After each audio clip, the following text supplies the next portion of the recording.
베들레헴이라 불리는 고요한 언덕으로 둘러싸인 소박한 마을에서 세우리아의 맏아들 아비사에가 태어났습니다. 그가 세상에 나온 집에는 부나 사치가 없었지만 그의 성격을 형성할 이야기와 추억 가치관이 가득했다. 그의 어머니 스루야는 하나님의 마음에 합한 전설적인 다윗의 누이였으며 비록 직접적으로 언급되는 경우는 거의 없었지만 위대한 일을 할 혈통의 힘을 지니고 있었습니다. 아비새는 어릴 때부터 용기와 리더십의 모범을 보였습니다. 그의 형제인 요압과 아사헬도 어려서부터 재능을 보였습니다. 요압은 재치 있고 세심하고 결단력이 있었고 아사헬은 사슴처럼 민첩하여 비교할 수 없는 속도로 유명했습니다. 세 형제는 뗄래야 뗄 수 없는 3인조를 이루어 벨랭 들판을 달리며 나무로 만든 칼과 방패로 변한 나뭇가지를 가지고 상상의 전투를 벌였습니다. 그들의 게임은 단순하기는 하지만 이미 그들 각자 안에 살아있는 전사 정신을 드러냈습니다. 값비싼 장난감 대신 들판의 자유를 누렸습니다. 박식한 교사 대신에 그들은 불이 전하는 이야기에서 배웠습니다. 아비새에게 가장 큰 영감은 그의 삼촌 다윗에게서 나왔습니다. 어렸을 때 그는 어린 목자 다윗이 만군의 여호와의 이름을 믿고 물매와 돌만으로 거인 골리앗과 맞섰다는 이야기를 듣고 매료되었습니다. 이 이야기는 그에게 단순한 이야기가 아니라 그의 꿈을 위한 원동력이었습니다. 그분은 다윗에게서 국가적 영웅뿐만 아니라 따라야 할 모범도 보셨습니다. 이로 인해 그는 형제들과 함께 매일 훈련을 하게 되었고 나중에 전장에서 필수적인 기초적인 기술을 연마하게 되었습니다. 멀리 양떼와 목자들의 소리가 울려 퍼지는 그 작은 마을에서 한 소녀는 목적 가득한 눈을 가지고 자랐습니다. 아비새는 허영심이나 공허한 야망에 이끌린 것이 아니라 하나님께서 더 큰 일을 위해 자신의 삶을 구별하셨다는 조용한 확신에 따라 움직였습니다. 그는 언제 어떻게 이런 일이 일어날지 정확히 알지 못했지만 언젠가 자신보다 훨씬 더 큰 일, 즉 이스라엘을 지키고 백성을 보호하고 가족의 유산을 존중하기 위해 베들레헴 언덕을 떠나 싸울 것이라는 확신을 마음속에 품고 있었습니다. 베들레헴의 평화로운 시절은 소문이 언덕에 퍼지면서 바뀌기 시작했습니다. 이제 골리앗을 죽인 것으로 유명하고 명예로운 전사가 된 다윗이 사울 왕에게 쫓기고 있다는 것입니다. 자신의 행위로 높임을 받았던 그가 도망자가 되어 부당하게 고소당하고 범죄자처럼 쫓기게 되었습니다. 많은 사람들에게 이것은 떠나는 이유가 될 것입니다. 그러나 아비사에게는 그것이 새로운 목적의 시작이었습니다. 삼촌의 이야기를 듣고 자란 소녀는 이제 그 이야기가 눈앞에서 현실이 되는 것을 보았습니다. 그리고 그 순간 그의 마음은 흔들리지 않는 확신으로 불타올랐습니다. 그는 다윗이 이 일을 혼자 직면하게 놔두지 않을 것입니다. 다윗은 빚을 지고 왕국의 불의로 인해 괴로워하고 불만을 품은 길 잃은 사람들을 자기 주변에 끌어들이기 시작했습니다. 그리고 미래의 왕이 될 사람들 중에는 아비새라는 용감한 청년이 있었습니다. 그는 주저하지 않고 벨렘을 떠났습니다. 그는 들판의 안전, 어머니 제루야의 포옹, 어린 시절의 평화로운 삶을 모두 더 큰 대의의 이름으로 남겨두었습니다. 다윗을 따르기로 한 결정은 단지 가족에 대한 충성심의 행동이 아니라 지금 펼쳐지고 있는 예언적 운명에 대한 진정한 부르심이었습니다. 아비사에는 앞길이 험난할 것임을 알았습니다. 동굴, 사막의 추운 밤, 끊임없는 위험, 사울과 그의 군대의 공격, 그 어느 것도 그를 두려워하지 않았습니다. 여호와의 기름 부음 받은 자 다윗에 대한 그의 믿음은 그 어떤 두려움보다 강했습니다. 탈출과 생존을 위한 투쟁의 시대에 아비새는 전사로 성장하기 시작했습니다.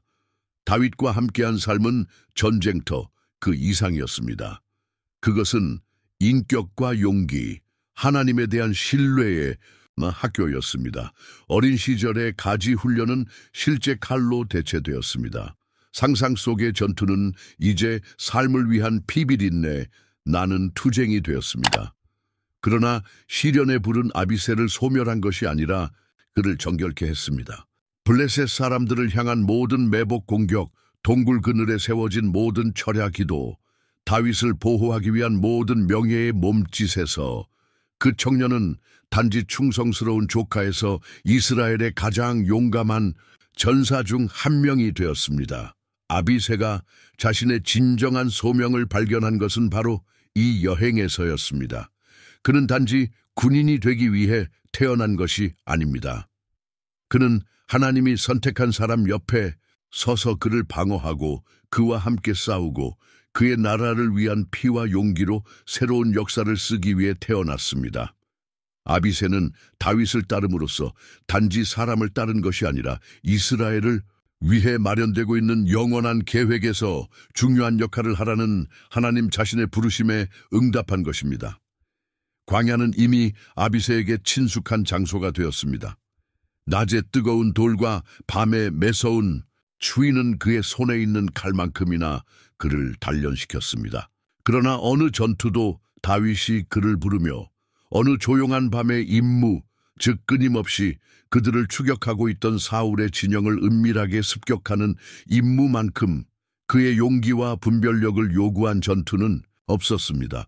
그것은 대담하고 매우 위험한 행동이었습니다.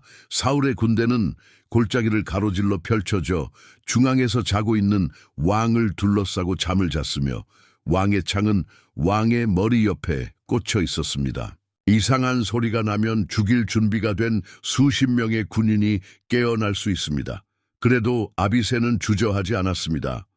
충성심과 믿음에 이끌려 다윗의 곁에서 그는 어둠 속의 그림자처럼 잠자는 군인들 사이로 미끄러져 들어갔고 오직 그의 절제된 호흡과 멀리서 들려오는 바람소리에 이끌려 시체들 사이로 조심스럽게 걸어갔습니다. 그들이 진영 중앙에 이르렀을 때 그곳에서 사울이 깊이 자고 있는 것을 보았습니다. 완벽한 기회였습니다. 거짓과 핍박으로 기름 부음 받은 자의 이름을 끌고 가던 다윗에게 창을 던진 사람은 이제 무방비 상태가 되어 연약해졌습니다. 아비사에는 분노로 피가 끓고 정의에 대한 열망으로 심장이 뛰면서 확신을 가지고 속삭였습니다. 하나님이 당신의 적을 당신의 손에 넘겨주셨으니 내가 즉시 그를 창으로 찔러보도록 허락해 주십시오. 두 번째 타격은 필요하지 않을 것입니다. 그러나 그 이른 아침에 긴장된 침묵 속에서 다윗은 어떤 칼보다 더 깊은 말을 했습니다. 그를 죽이지 말라. 누가 손을 들어 여호와의 기름 부음 받은 자를 치면 무죄하겠느냐. 그것은 아비새에게 예상치 못한 교훈이었습니다. 적진에 들어가는 용기는 대단했지만 용기의 극치는 아니었습니다. 그가 발견한 진정한 용기는 자신 안에 모든 것이 달리 외칠 때 순종하는 데 있었습니다. 그것은 복수에 대한 갈망보다 하나님의 목적을 존중하는 것이었습니다. 사울이 비록 원수였으나 과거에도 여전히 하나님께 택함을 받은 사람이었음을 인식한 것입니다. 그날 밤 아비사에는 명예가 없는 강함은 파멸이라는 것을 깨달았습니다. 하나님께 복종하지 않는 용기는 변장한 교만일 뿐입니다. 그리고 주님에 대한 순종은 뽑힌 어떤 칼보다 더 강력합니다. 그는 자비를 베풀었다는 증거로 사울의 창과 물병만 들고 진영을 떠날 때 물건만 가져간 것이 아니라 그를 영원히 형성할 지혜의 씨앗도 가져갔습니다. 그 임무는 단지 용기를 보여주는 것이 아니었습니다. 그것은 리더십, 충성, 하나님의 뜻에 대한 복종에 대한 그의 첫 번째 위대한 교훈이었습니다. 그리고 아직 어린 아비새는 더 경험이 풍부한 전사였을 뿐만 아니라 그를 기다리고 있던 신성한 계획에 더 잘 준비된 사람으로서 그 진영을 떠났습니다. 시간이 흘러 전쟁은 아비새의 새로운 훈련장이 되었습니다. 그의 피부에 난 흉터는 감히 들을 수 있는 사람이 거의 없을 이야기를 말해 주었습니다.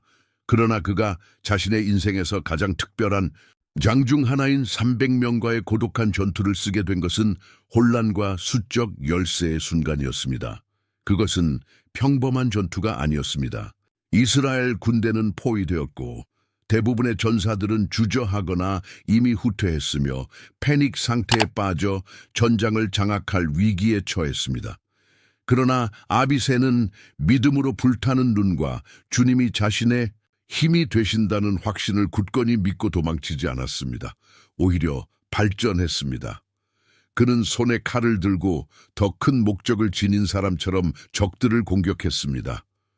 각각의 타격은 단지 육체적인 힘이 아니라 하나님이 자신의 편에서 싸우고 계시다는 초자연적인 확신의 표현이었습니다. 300명의 반대자들 앞에서는 누구라도 그것이 자살이었다고 말할 것입니다.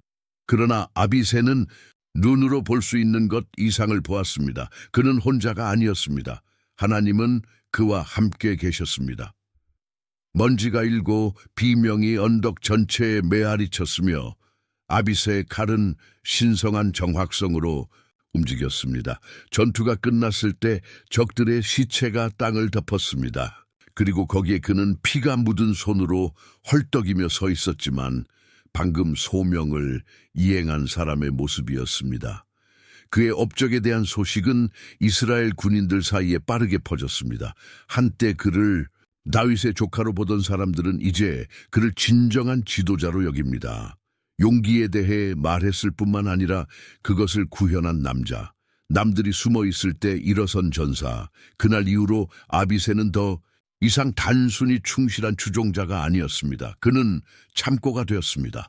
그의 이름은 수용소와 장로들 사이에서 존경과 감탄으로 기억되기 시작했습니다. 바로 그때 다윗은 조카의 용기와 지혜를 알아보고 그를 이스라엘에서 가장 용감한 전사들로 구성된 엘리트 집단인 소위 용사 30인의 사령관으로 임명했습니다. 그들은 전설적인 업적을 이룬 사람들이었으며 각각의 이야기에는 용기와 충실함이 담겨 있었습니다.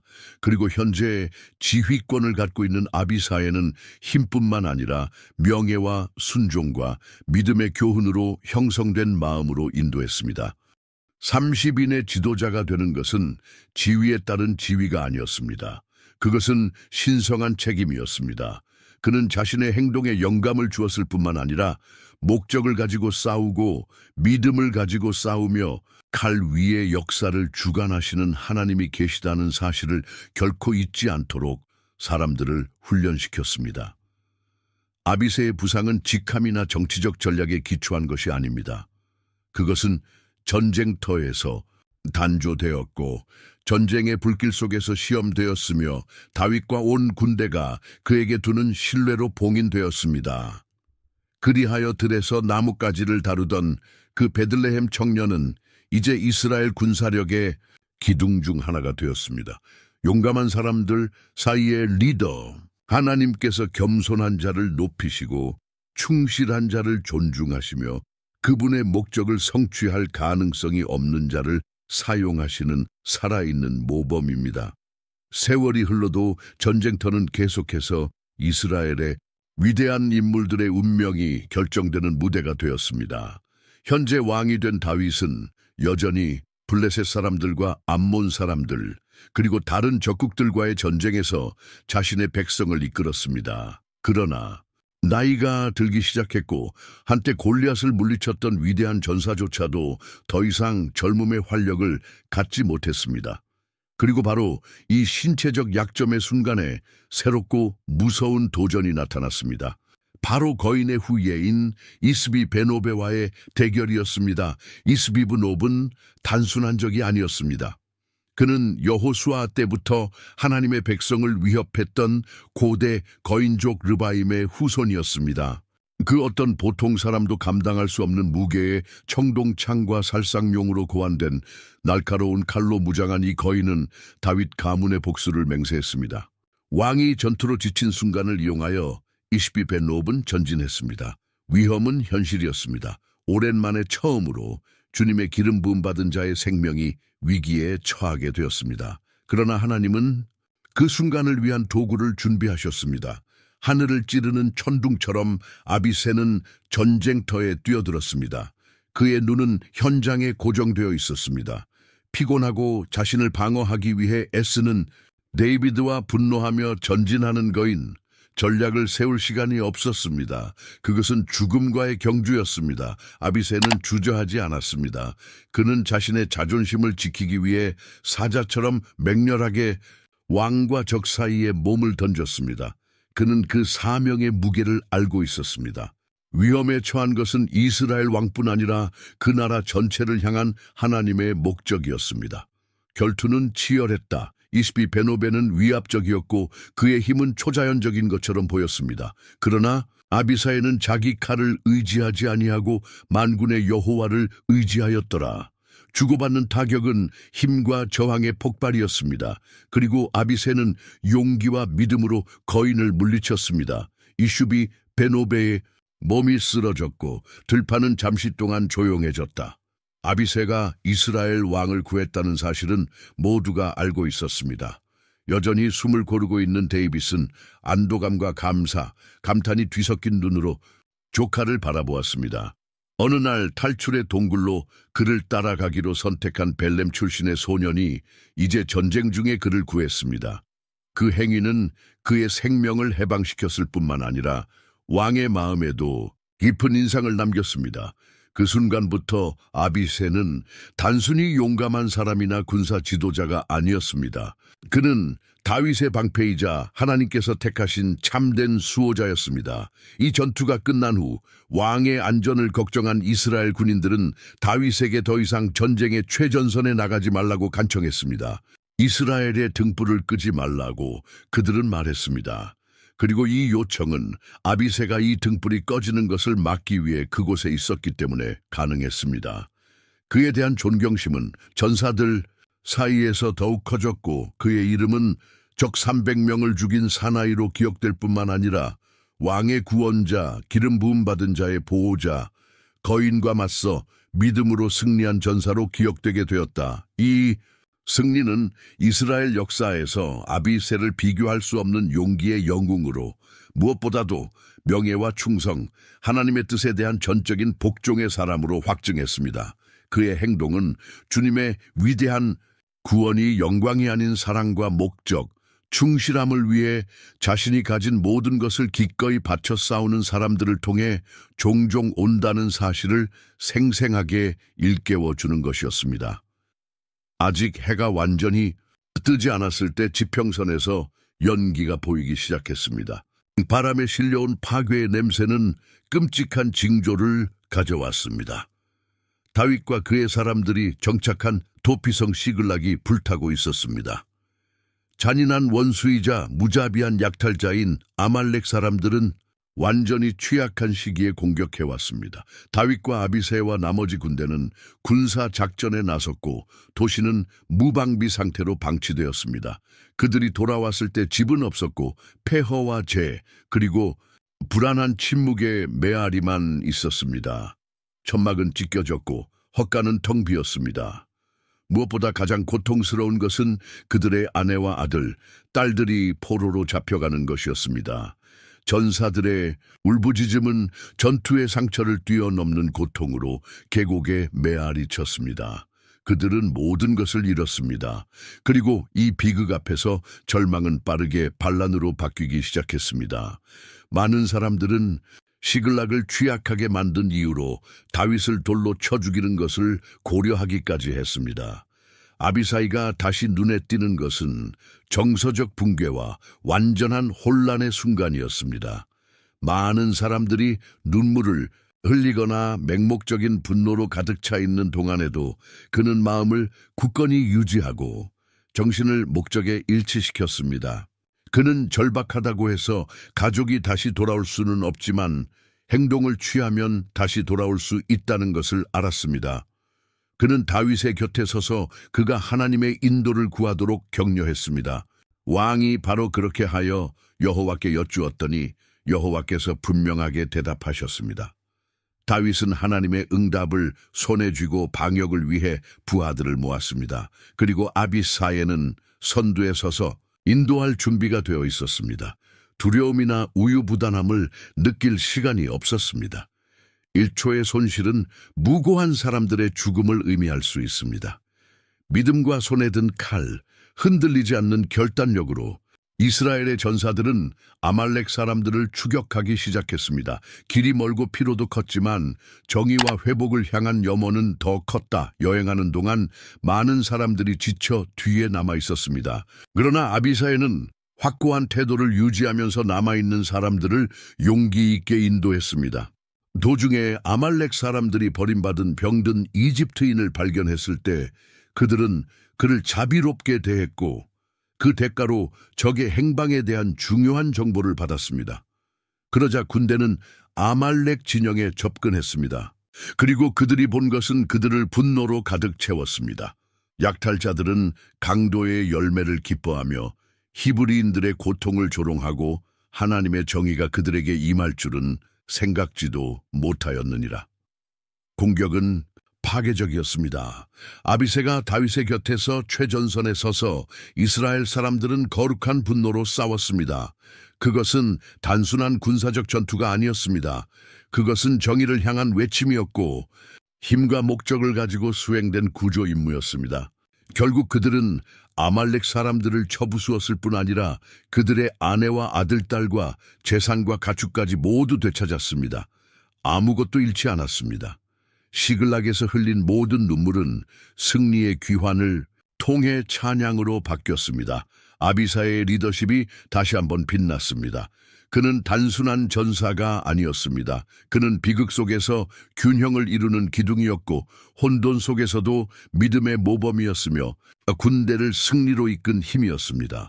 그룹의 사기를 무너뜨리고 다윗의 미래를 무효화할 수 있었던 시글락의 비극은 회복과 희망, 신성한 신실함의 이정표가 되었습니다. 그리고 아비사에는 모든 것이 사라진 것처럼 보이지만 여전히 기꺼이 믿고 싸우려는 마음이 있는 가장 어두운 시대에 참된 지도자들이 자신을 드러낸다는 것을 다시 한번 증명했습니다. 다시 한번 전쟁의 바람이 예루살렘에 불어왔습니다.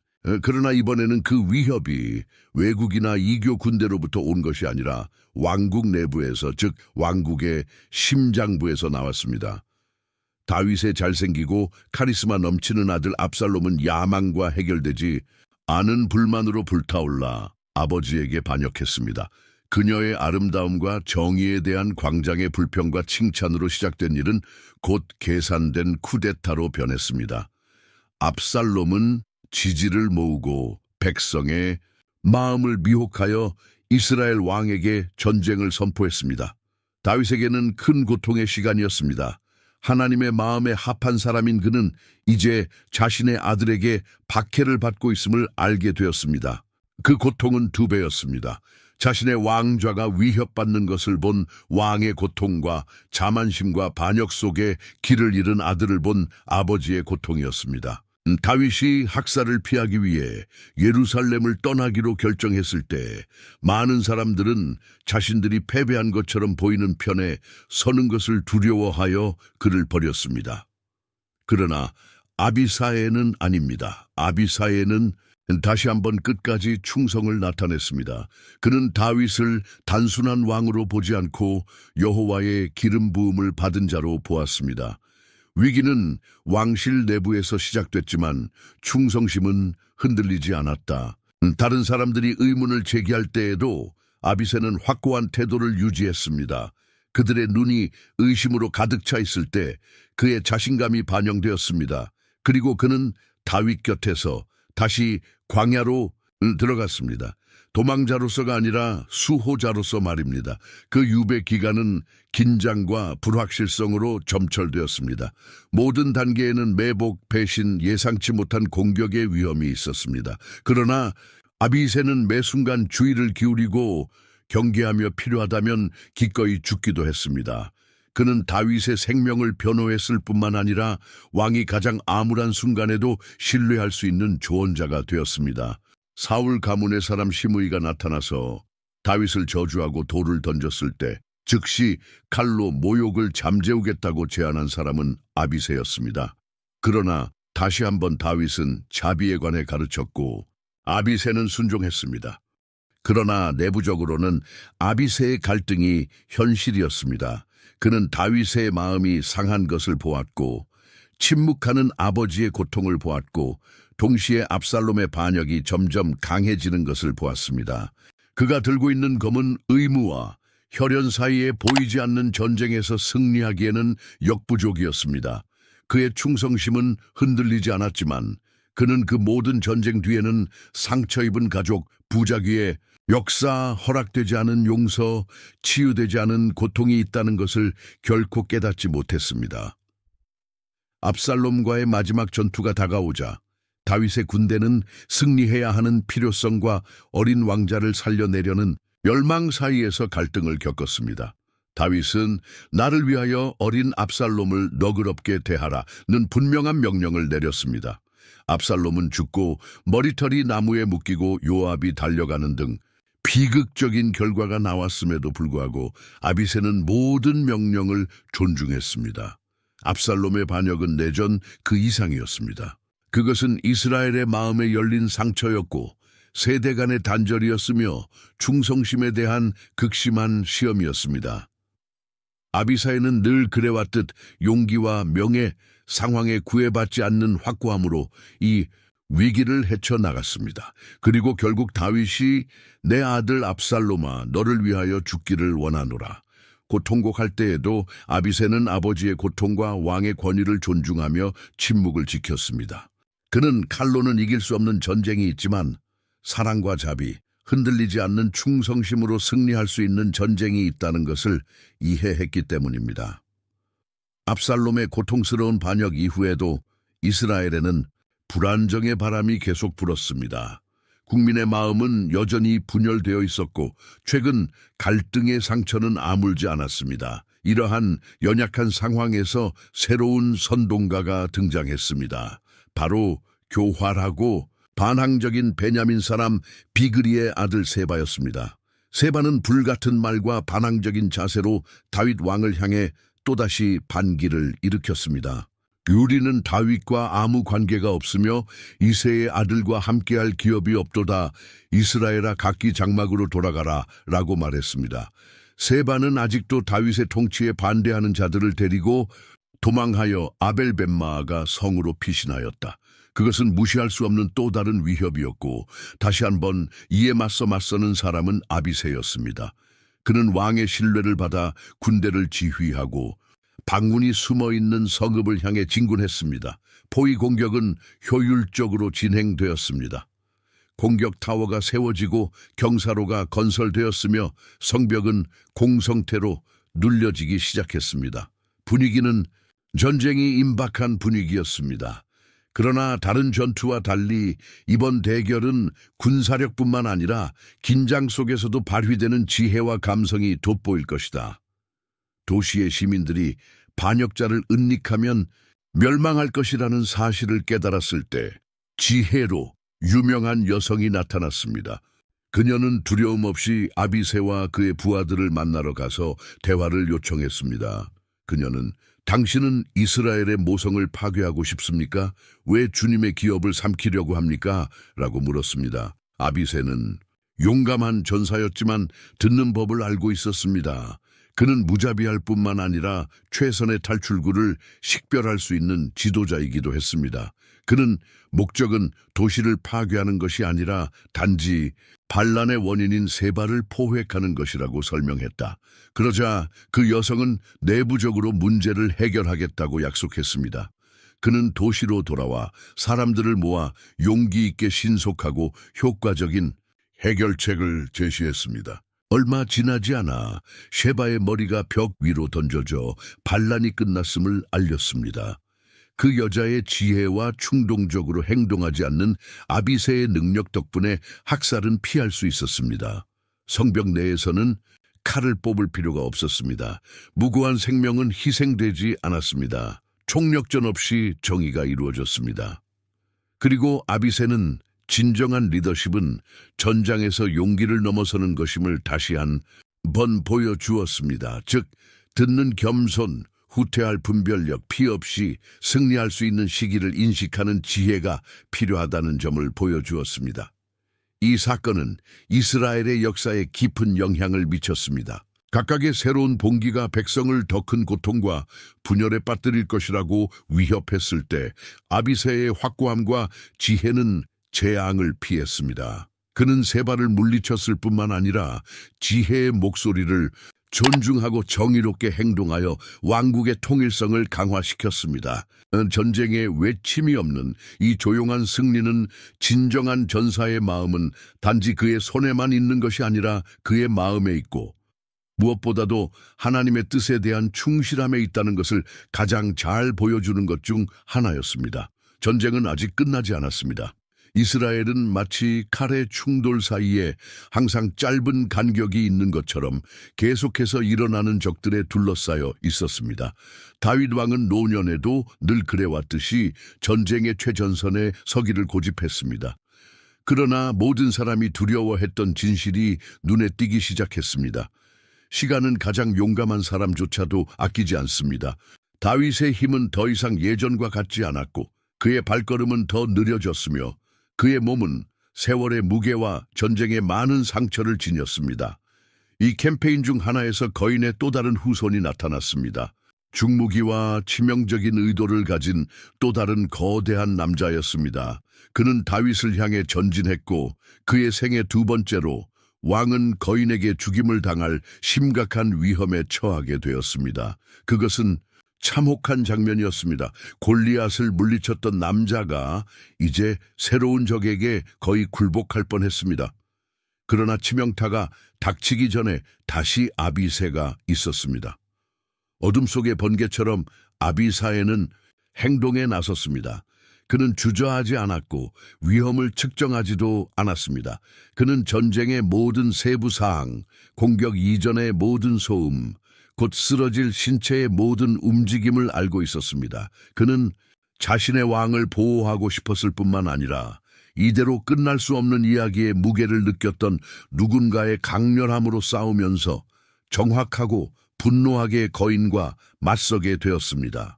그리고 이번에도 그는 승리했다. 그는 다시 한번 다윗의 생명을 구했습니다.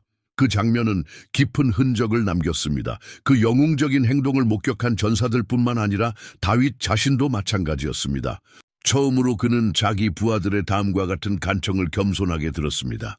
당신은 이스라엘의 등불을 끄지 않도록 당신은 더 이상 우리와 함께 전투에 나가지 못할 것입니다. 그 문구는 전술적인 우려 이상의 의미를 담고 있었습니다. 시간은 흐르고 기름 부음 받은 자에게도 휴식이 필요하다는 인식이었습니다. 리더십은 공유되어야 하며 아비사야와 같은 용감한 사람들이 이제 국가의 강력한 무기가 되었다는 사실을 받아들인 것입니다. 아비사이에게 그 순간은 상징적인 순간이기도 했습니다. 그는 다윗의 이야기를 들으며 자랐고 그와 함께 훈련받고 사막에서 그를 따르고 전투에서 그를 보호했으며 이제 그는 자신이 전환에 직면하고 있음을 깨달았습니다. 한때 탈출을 막기 위해 동굴에서 구했던 전사는 이제 전쟁 자체로부터 보호받아야 합니다. 주기가 끝나가고 있었고 칼처럼 가지를 휘두르던 베들레헴 청년이 이제 영광스러운 통치의 마지막 날을 지탱하는 사람이 되었습니다. 다윗의 늙음은 패배가 아니었습니다. 그것은 수년에 걸친 하나님의 신실하심에 대한 증거였습니다. 그리고 이 매 순간마다 아비새가 끊임없이 존재한 것은 우연이 아니었습니다. 그는 거기에 있도록 선택되고 분리되고 형성되었습니다. 단지 군인으로서가 아니라 목적의 수호자로서 이스라엘 역사의 배후에 있는 신실한 그림자로서 영광이 그들의 것이 아니라 그들이 섬기는 왕인 경우에도 끝까지 굳게 서는 사람들의 의해 하나님의 계획이 지켜진다는 상징입니다.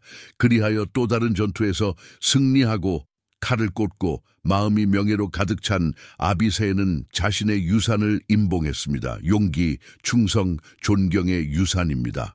그는 시간이 지났지만 그를 인도한 원칙, 즉 믿음, 순종, 부르심에 대한 사랑은 영원하다는 것을 이해했습니다.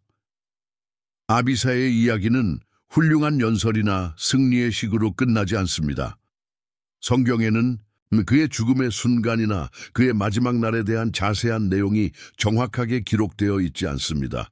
그리고 아마도 그것은 그가 누구인지에 대해 많은 것을 말해줄 것입니다. 아비새는 주목을 받거나 개인적인 영광이나 대중의 인정을 구하지 않았습니다. 그의 삶은 조용하지만 확고한 충성심, 용기, 무조건적인 봉사의 표현이었습니다. 가장 큰 승리를 거둔 전사는 거인이나 적군에 맞서는 것이 아니라 교만과 허영심, 그리고 자신을 하나님의 목적보다 더 높이려는 유혹에 맞서 승리한 것입니다. 청년기부터 성인기에 이르기까지 그의 여정은 흔들리지 않는 충성심으로 특징지어졌습니다. 다윗이 사울을 피해 도망할 때 거기에는 아비사에가 있었습니다. 왕이 거인의 위협을 받을 때 그는 그곳에 있었습니다. 나라가 내부의 반역, 가족의 배신, 외부의 위험에 직면했을 때 아비사에는 그 자리에 있었습니다. 항상 세심하고 항상 준비되어 있으며 항상 충실합니다. 절대로 왕좌를 구하지 말고 하나님께서 왕좌를 차지하도록 선택하신 사람을 보호하십시오. 정치적 직책을 맡지도 국가 전체를 통솔하지도 않았음에도 그의 영향력은 컸다. 그분은 주의를 끌지 않고도 전체 구조를 지탱하는 보이지 않는 기둥처럼 배후에서 이스라엘의 역사를 형성하셨습니다.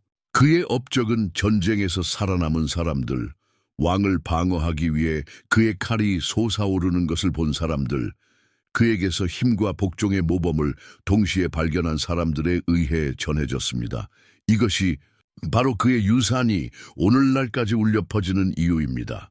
아비사에는 하나님의 계획에서 자신의 위치를 이해하는 종들의 세대를 대표합니다. 그분께서는 모든 사람이 통치하도록 부름을 받은 것은 아니지만 모든 사람이 탁월하게 봉사하도록 부름을 받았다고 가르치십니다. 진정한 영웅주의는 항상 박수로 나오는 것이 아니라 매일의 인내로 나옵니다. 그 용기는 조용하고 신실함은 사람의 눈에는 보이지 않지만 주님께서는 깊이 존경하실 것입니다. 그 역사는 미래 세대를 초대하기 위해 열려 있습니다. 아비새는 모든 사람이 포기할 때에도 충성을 지키고 혼란이 닥칠 때에도 확고함을 유지하고 개인적인 희생이 필요할 때에도 하나님의 부르심을 수호하도록 우리에게 영감을 줍니다. 그분은 섬기는 것에는 영예가 있고 순종하는 것에는 존엄이 있으며 끝까지 충실한 것에는 영원한 영광이 있음을 상기시켜 주십니다. 왕이 지나가고 군대가 변하고 강력한 자의 이름이 시간이 흐름에 따라 사라져도 아비새와 같은 충실한 종에 대한 기억은 영혼의 페이지에서 타오르는 횃불처럼 살아 있습니다. 그분의 유산은 비석에 있는 것이 아니라 그분이 남기신 모범에 있습니다. 이는 우리 각자가 아무도 보지 않을 때에도 용기 있게 살고 겸손하게 봉사하고 충실함을 유지하라는 요청입니다. 왜냐하면 용사의 위대함은 결국 사람이 아니라 하나님 앞에서 평가되기 때문입니다.